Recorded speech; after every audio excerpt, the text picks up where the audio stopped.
नमस्कार, मैं विजेंद्र कुमार और आप देख रहे हैं जीडी न्यूज़ आपकी आवाज़। दोस्तों, हमारे साथ इस वक्त मौजूद है एडवोकेट निहाल सिंह धारीवाल।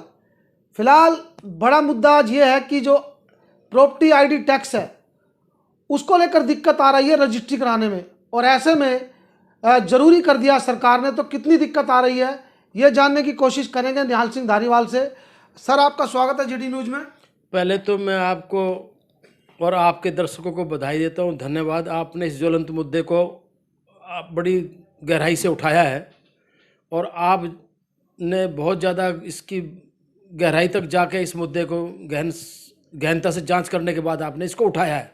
आप बधाई के पात्र हो। मेरा ये कहना है, हरियाणा सरकार को इस प्रॉपर्टी आईडी के आवश्यकता को तुरंत प्रभाव से ख़त्म कर देना चाहिए। ये एक भ्रष्टाचार का एक नया अड्डा और बन गया। जब तक इसकी अनिवार्यता नहीं रहेगी और जो घर खरीद लेगा तो उसके बाद वो घर को उठा कर कहीं ले जा सकता नहीं है, फ्लैट को कहीं ले जा सकता नहीं, प्लॉट को कहीं ले जा सकता नहीं, अपने संस्थान को कहीं ले जा सकता नहीं है वो, तो टैक्स तो उसे भरना पड़ेगा।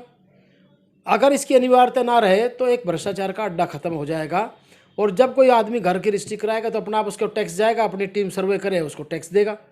लेकिन पहले अनिवार्यता में उसे टैक्स लाने के लिए प्रॉपर्टी आईडी बनवानी पड़ती है, तो निगम के अधिकारियों के यहाँ उसको महीनों महीनों चक्कर लगाने पड़ते हैं, अनाप शनाप पैसे देने पड़ते हैं। उसके बाद भी उसको ठेंगा दिखाया जाता है।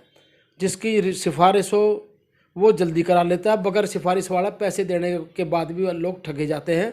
और ये एक बहुत बड़ा भ्रष्टाचार का अड्डा बन गया है और हरियाणा सरकार को इस पर तुरंत प्रभाव से रोक लगा देनी चाहिए, जिससे जनता का अहित होने से बचे और जनता को आए दिन जो परेशानी आ रही है उससे उसको छुटकारा मिलेगा। प्रॉपर्टी आईडी की अनिवार्यता को ख़त्म कर देना चाहिए। तो सरकार ने कब से लागू किया था नियम और कितने दिन हो गए अब तक? सरकार को इसको लागू किए हुए करीब करीब 2 साल हो गए हैं।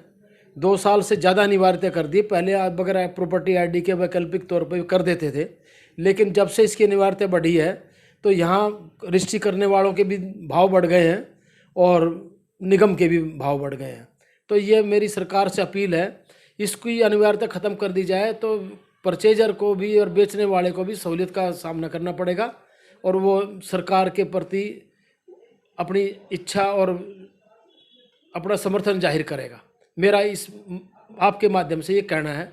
और सरकार, ये कल्याणकारी सरकार अपने आप को कहती है, तो तुरंत प्रभाव से सरकार को इस पर विचार करना चाहिए, अमल में लाना चाहिए। और प्रॉपर्टी आईडी अनिवार्य नहीं होनी चाहिए। रजिस्ट्रेशन एक्ट में भी इसका प्रावधान है, इसकी आवश्यकता नहीं है। ये थे हमारे साथ निहाल सिंह धारीवाल, जिन्होंने बताया कि किस तरह से दिक्कत आ रही है लोगों को ज़मीन खरीदने और बेचने में। जो प्रॉपर्टी आईडी की ज़रूरत पड़ती है तो वो कहीं ना कहीं अनिवार्यता उसको ज़रूर सरकार ने कर दी है, लेकिन दिक्कतों का सामना भी लोगों को करना पड़ रहा है।